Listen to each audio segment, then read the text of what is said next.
విజ్ఞప్తి చేస్తూనే ఉన్నాం. సభకు రండి, మీ అనుభవాన్ని పంచండి.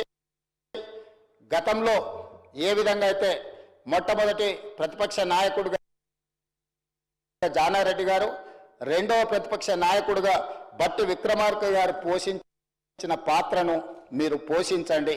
ఆనాడు మీరు మైకు ఇచ్చినా మైకు ఇవ్వకపోయినా, మీరు అవమానించిన నించోవడానికి అవకాశం కూడా ఇవ్వకపోయినా, వాళ్ళు ఓపిక సంయమనంతో ఈ ప్రభుత్వము ఈ ప్రజలు మన కోసం పనిచేయాలి, ఈ ప్రజలు మాకు ఒక బాధ్యత ఇచ్చిండ్రు, వ్యక్తిగా మాకు అవమానం జరిగిన, వ్యక్తిగా మమ్మల్ని దూషించిన అది మాకు మాత్రమే బాధ కలుగుతుంది, కానీ ప్రతిపక్ష నాయకులుగా మేము ఈ చర్చలో పాల్గొనకపోతే 4 కోట్ల తెలంగాణ ప్రజలకు నష్టం జరుగుతుంది అని చెప్పి జానారెడ్డి గారైనా మిత్రులు బట్టి విక్రమార్క గారైనా ఈ వేదిక మీద నుంచి ఎన్నోసార్లు అక్కడ కూర్చొని ఇక్కడ ఉన్న ముఖ్యమంత్రి గారికి ఆనాడు ఎన్నో సూచనలు సలహాలు ఇచ్చారు.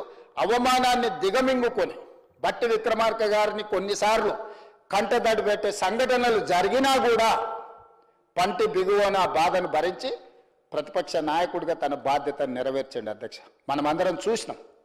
నేను సభలో 2014 నుంచి 2015 వరకు చూసిన, సభ బయట ఉండి 2018 నుంచి 2023 వరకు సభలో జరిగిన సంఘటనలకు సజీవ సాక్షిని. అధ్యక్ష, ఎప్పటికప్పుడు ఈ సభలో జరుగుతున్న చర్చలు కానీ ఈ సభలో జరుగుతున్న ప్రక్రియ ఏమున్నదో నిశితంగా గమనిస్తూనే వచ్చిన. అధ్యక్ష, అందుకే ఈరోజు 40 సంవత్సరాల సుదీర్ఘమైన అనుభవం ఉన్న చంద్రశేఖరరావు గారు ప్రధాన ప్రతిపక్ష నాయకుడిగా మళ్ళీ చెప్తున్నాను. అధ్యక్ష, వారు ఎమ్మెల్యేగా, రాష్ట్ర మంత్రిగా, ఎంపీగా, కేంద్ర మంత్రిగా తెలంగాణ ఉద్యమకారుడిని అని వారే చెప్పుకుంటుంటారు. తెలంగాణ సాధించిన వ్యక్తిగా వారే చెప్పుకుంటుంటారు. వచ్చిన తెలంగాణకు 2 సార్లు ముఖ్యమంత్రిగా పనిచేసిన అపారమైన అనుభవం ఉన్నది అని వారే చెప్పుకుంటుంటారు.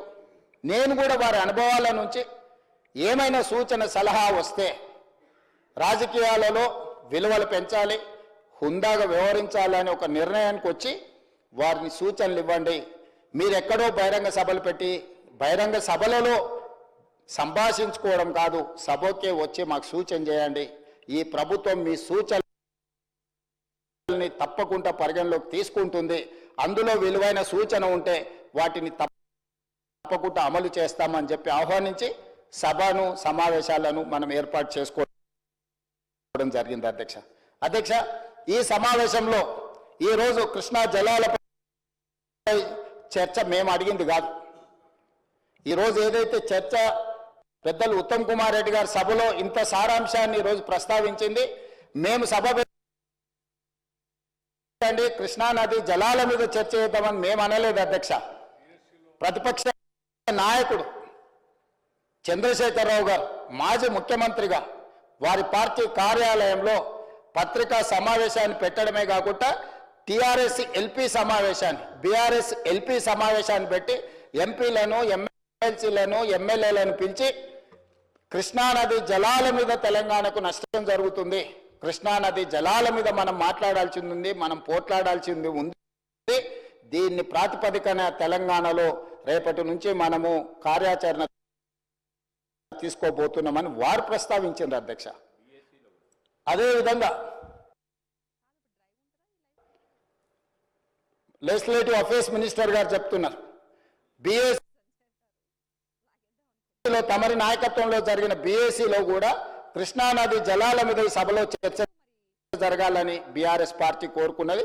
మిగతా ప్రతిపక్షాలు కూడా దీన్ని చర్చించాలనుకున్నారు. అందుకే మేము మా పార్టీ కార్యాలయంలోనో, గాంధీ భవన్లోనో, పత్రికా సమావేశాలలోనో కేసీఆర్ గారు విమర్శించిన చర్చలకు సమాధానం చెప్పి ఉండొచ్చు. కానీ దానివల్ల తెలంగాణ ప్రజలకు వాస్తవాలు వివరించిన వాళ్ళము కాదు. ప్రజలకు ఒకవైపు ఎవరి మాటలు వాళ్ళు మాట్లాడితే ప్రజలకు పెద్దగా గందరగోళం వచ్చే పరిస్థితి ఉంటుంది. కాబట్టి సభలో ముఖాముఖి చర్చ చేయడం ద్వారా ఈ సమస్యను పరిష్కరిద్దామని సమావేశం పెడితే ఈరోజు సభకు రాలేదు. అధ్యక్ష, సభకు రాకపోవడానికి కూనంనేని సాంబశివరావు గారు చెప్పారు, కారణమే లేదు. అధ్యక్ష, ఈ జరిగిన చర్చల్ని ఈసారి సమావేశంలో జరిగిన చర్చల్ని మీరు నిజ నిర్ధారణ కమిటీకి ఇవ్వండి. ఎవరైనా అన్పార్లమెంటరీ పదాలు వాడడం కానీ, ఎవరినైనా అవమానించడం కానీ, నేను కొన్ని అంశాలు ప్రస్తావిస్తే వివరణ ఇవ్వడానికి తమరు మళ్ళీ వారికి హరీష్ రావు గారికి మీరు మైక్ ఇచ్చిండ్రు. వారు ఏం మాట్లాడినరో కూడా తెలంగాణ సమాజం చూసింది. అయినా మేము సభలోకి రాము, మేము ఈ చర్చలో పాల్గొనము అని నిర్ణయం తీసుకోవడము ఇది పాలక పక్షాన్నో లేకపోతే మమ్మల్ని అవమానించడం కాదు అధ్యక్ష. ఈ సభను చట్ట సభలను అవమానించడం, చట్ట సభల పట్ల వాళ్ళకున్న చిన్న చూపు ఈరోజు బహిర్గతమవుతుంది అధ్యక్ష. ఇలాంటి నిర్ణయాల వల్ల ఏమైనా ప్రజలకు ఉపయోగం ఉంటుందా? అదేవిధంగా పత్రికా సమావేశాలలో వాళ్ళే మాట్లాడిండ్రు అధ్యక్ష. నేను కొన్ని అంశాలను ఇష్టం లేకపోయినా ఇక్కడ ప్రస్తావించదలుచుకున్నా. మీరు సభ పెట్టండి, మీ బట్టలు ఊడదీస్తామని మాట్లాడిండ్రు అధ్యక్ష బహిరంగంగా. ఆ తర్వాత చంద్రశేఖరరావు గారు మీ తోలు తీస్తామని కూడా మాట్లాడడం జరిగింది అధ్యక్ష. అందుకే నేను అడుగుతున్నా అధ్యక్ష, బట్టలు ఊడదీసేవాళ్ళు, తోలు తీసేవాళ్ళు చర్చలో పాల్గొంటే తెలంగాణ ప్రజలు నిర్ణయించుకునే వాళ్ళు ఎవరు బట్టలని తెలంగాణ ప్రజలు ఊడదీస్తారో, ఎవరు తోలు ఎవరు తీస్తారో 4 కోట్ల తెలంగాణ ప్రజలు ఈరోజు వాస్తవ పరిస్థితులను ఈరోజు చర్చకు జరిగేది ఉండేది అధ్యక్ష. అందుకే నేను ఒకే మాట చెప్పదలుచుకున్నా అధ్యక్ష.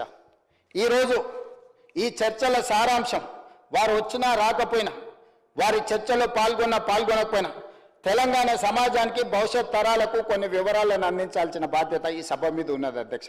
సభా నాయకుడుగా గ్రామీణ ప్రాంతాల నుంచి వచ్చిన నేను నదీ జల తరాలకు కొన్ని వివరాలను అందించాల్సిన బాధ్యత ఈ సభ మీద ఉన్నది అధ్యక్ష. సభా నాయకుడుగా గ్రామీణ ప్రాంతాల నుంచి వచ్చిన నేను నదీ జలాలకు సంబంధించి, అదేవిధంగా నదీ జలాల కేటాయింపులకు సంబంధించి ఏ రకమైన విధి విధానాలు, పరిపాలన నిర్ణయాలు, నియమాలు ఉంటాయో కూడా ఈరోజు నేను ప్రస్తావించదలుచుకున్నా అధ్యక్ష. అధ్యక్ష, ఎక్కడైనా తెలంగాణ రాష్ట్రం ముఖ్యంగా కృష్ణా నది, గోదావరి నదుల మధ్యలో ఉన్న ప్రాంతమే తెలంగాణ. నీళ్ల కోసమే కొట్లాడిన ప్రాంతం, నీళ్ల కోసం నీటి యుద్ధాలు జరిగిన ప్రాంతాలు, చరిత్రలు మనం చూసినాం. ఆనాడు రామ్జీ గోండ్ కానీ, కొమరం భీముడు కానీ జల్ జమీన్ జంగల్ అని ఒక నినాదాన్ని తీసుకొని నీళ్ల కోసం, భూమి కోసం పోరాటాలు జరిగిన చరిత్ర మనం చూసినాం అధ్యక్ష. అదే కాదు, సాయుధ రైతాంగ పోరాటంలో కూడా భూమి కోసం, భుక్తి కోసం, విముక్తి కోసం జరిగిన సాయుధ రైతాంగ పోరాటంలో కూడా ప్రధానమైన అంశము నీళ్లు, భూమి అన్న సంగతి ఈరోజు మనం గుర్తు చేసుకోవాలి అధ్యక్ష. అదే కాదు, తెలంగాణ రాష్ట్రం ఏర్పాటుకు ప్రధానమైన కారణం నీళ్లే. కృష్ణానదిలో మనకు రావాల్సిన వాటా మన ప్రాంతంలో నిర్మించాల్సిన ప్రాజెక్టులు నిర్మించకపోవడం వల్ల ఇక్కడి ప్రాంత రైతాంగం ఏకోన్ముఖమై ఇక మాకు ఉమ్మడి రాష్ట్రంలో న్యాయం జరగదు, ప్రత్యేక రాష్ట్రకు 3 రకాల విధానాలతోని పరిపాలన జరుగుతున్నది అధ్యక్ష. డాక్టర్ బాబాసాహెబ్ అంబేద్కర్ అందించిన మన రాజ్యాంగము నీటి కేటాయింపుల కోసం ట్రిబ్యునల్స్ని ఏర్పాటు చేసింది అధ్యక్ష. నీటి ప్రాజెక్టుల అనుమతుల కోసం సెంట్రల్ వాటర్ కమిషన్ CWCని ఏర్పాటు చేసింది అధ్యక్ష. అదేవిధంగా ఆంధ్రప్రదేశ్, తెలంగాణ రాష్ట్రం విడిపోయినప్పుడు కేంద్ర ప్రభుత్వం ఆనాడు Krishna river management board, Godavari river management board అంటే 3 విధానాలు నీళ్లకు సంబంధించిన దాంట్లో నీటి కేటాయింపుల కోసం సమస్యలు ఉంటే నీటి కేటాయింపులను చేసేది ట్రిబ్యునల్. మొట్టమొదటి ట్రిబ్యునల్ 1976లో బచావత్ ట్రిబ్యునల్ని ఏర్పాటు చేయడం జరిగింది అధ్యక్ష. బచావత్ ట్రిబ్యునల్ కృష్ణానది నీటి మీద ఏర్పాటు చేస్తే ఆనాడు బచావత్ ట్రిబ్యునల్ మహారాష్ట్రకు 560 TMCలు, మహారాష్ట్రకి 585 TMCలు, కర్ణాటకకి 734 TMCలు, ఆనాటి ఉమ్మడి ఆంధ్రప్రదేశానికి 811 TMCలు, మొత్తంగా 2130 TMCల నీళ్లను 3 రాష్ట్రాలకు బచావత్ ట్రిబ్యునల్ 1976లో కేటాయించడం జరిగింది అధ్యక్ష. ఈనాడు తమరి ద్వారా నేను ఈ అంశాలను ఎందుకు ప్రస్తావిస్తున్నా అంటే ఈ నీటి కేటాయింపుల ప్రాతిపదికనే వివిధ రాష్ట్రాల ప్రాజెక్టులు నిర్మించుకోవాలి. ఈ నీటి కేటాయింపులే ఏ విధంగా లెక్క తీసుకున్నారంటే 75% డిపెండబిలిటీ అంటే 4 సంవత్సరాల వర్షాలను 3 సంవత్సరాలు వచ్చిన నీటిని పరిగణలోకి తీసుకొని అంటే 4 సంవత్సరాల వర్షాలు 100% అనుకుంటే 3 సంవత్సరాలు అత్యధికంగా వచ్చిన వర్షాన్ని అంచనా వేసి ఇది నీరు అందుబాటులో ఉన్నది, ఇందులో నీళ్లను కేటాయిస్తున్నామని చెప్పి మహారాష్ట్రకు 585, కర్ణాటకకి 734, ఉమ్మడి ఆంధ్రప్రదేశ్కి 811 టీఎంసీలు, టోటల్గా 2130 టీఎంసీల నీటిని బచావత్ ట్రిబ్యునల్ మొట్టమొదటి అవార్డు ప్రకటించి ఈ రాష్ట్రాలు ఏ విధంగా వాడుకోవాలనో గంపగుత్తగా కేటాయించింది అధ్యక్ష. ఆ తర్వాత ఈ నీటి కేటాయింపుల ప్రాతిపదికన ఎవరు ప్రాజెక్టులు కట్టుకోవాలన్నా అది ఏదైనా అది శ్రీశైలం కావచ్చు, నాగార్జున సాగర్ కావచ్చు, జూరాల కావచ్చు, డిండి కావచ్చు, లేకపోతే కల్వకుర్తి కావచ్చు, భీమా కావచ్చు, నెట్టంపాడు కావచ్చు, కోయిల్ సాగర్ కావచ్చు, పాలమూరు రంగారెడ్డి ఎత్తిపోతలు కావచ్చు, లేదా మక్తల్ నారాయణపేట కొడంగల్ ప్రాజెక్టులు కావచ్చు, ఏ ప్రాజెక్టులైనా సిడబ్ల్యూసి అనుమతులు తీసుకొని కట్టుకోవాలి అధ్యక్ష. ఇది ఉమ్మడి రాష్ట్రంలో ఉన్న నిబంధన. జూన్ 2, 2014 నాడు తెలంగాణ ఆంధ్రప్రదేశ్ రాష్ట్ర విభజన సందర్భంగా పునర్విభజన చట్టాన్ని తెచ్చినప్పుడు ఆనాటి ప్రభుత్వం ఈ 2 రాష్ట్రాల మధ్య ఉన్న సమస్యలను పరిష్కరించుకోవడానికి పూర్తి స్థాయిలో ఒక చట్టాన్ని తీసుకొచ్చింది అధ్యక్ష. ఆనాడు శ్రీమతి సోనియా గాంధీ గారు ఇరు రాష్ట్రాల మధ్యలో వైషమ్యాలు తగ్గాలి, కలిసిమెలిసి ఉండడానికి ఒక చట్టాన్ని తీసుకొచ్చిండ్రు. ఆ చట్టంలో సాగునీటి ప్రాజెక్టుల విషయంలో ఏ విధంగా మనల్ని సమస్యలు పరిష్కరించుకోవాలో స్పష్టంగా చట్టంలో పెట్టిండ్రు అధ్యక్ష. షెడ్యూల్ 9లో క్లాజ్ నెంబర్ 84 గోదావరి కృష్ణా నదీ జలాల యాజమాన్య బోర్డును ఏర్పాటు చేసి 2 రాష్ట్రాల మధ్య నదీ జలాల పంపకం విషయంలో తలెత్తే వివాదాలను సామరస్యంగా సంప్రదింపుల పరస్పర